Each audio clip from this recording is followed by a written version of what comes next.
Je vais te poser une question et je veux que tu sois le plus transparent possible. Est-ce que tu peux passer toute une journée, toute une heure sans écran, sans ton téléphone, sans ton ordinateur, sans voir la télévision? Est-ce que tu peux passer toute une année, tout un mois sans toucher à ces écrans? Nous vivons dans un système préétabli de la naissance à la mort. Nos actions sont guidées par des choix qui sont en fait déjà dans les catalogues du système. Est-ce qu'il faut dénoncer le système comme la plupart des gens aiment le faire? Il suffit de changer sa façon de voir les choses pour être mené à faire des actions différentes de la plupart des personnes. Passer toute une journée sans écran, sans portable, c'est un air révolu.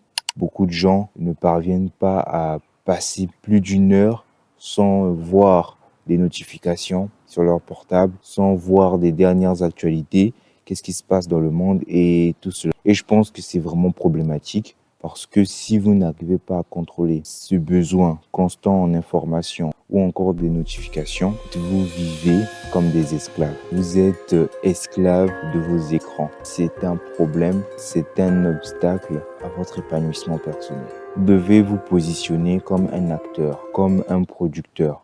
La plupart d'entre nous passent leur journée, passent leur temps à consommer le contenu des autres sur les réseaux sociaux, participer en fait à l'enrichissement de certaines personnes et oublient leur propre situation, oublient le fait qu'il faut penser à sa propre production, à son propre épanouissement pour évoluer. Pouvez-vous passer une heure entière, toute une journée, sans votre écran, sans vos écrans? C'est un défi que je vous lance. Est-ce que vous pouvez le faire? Je peux vous promettre que d'ici la fin de la journée, vous verrez, vous constaterez une petite différence. Vous me remercierez. Franchement, prenez le temps de réfléchir à vos actions. Comme le disait Leibniz, nous sommes des automates dans les 3/4 de nos actions. Prenez le temps de scrupuler vos actions quotidiennes et d'évaluer vos avancées. Ne sous-estimez pas ces petits choix-là, ces petits choix quand vous vous réveillez de directement vous exposer à votre écran. C'est vraiment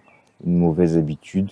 Ne vous laissez pas submerger par les informations. Développez un esprit critique sur tout cela. Je ne suis pas contre l'information, mais l'abus de l'information n'est pas aussi très sûr et de bien choisir vos sources. La plupart d'entre nous préfèrent du contenu divertissant au lieu de se concentrer sur la création, sur la production de valeur.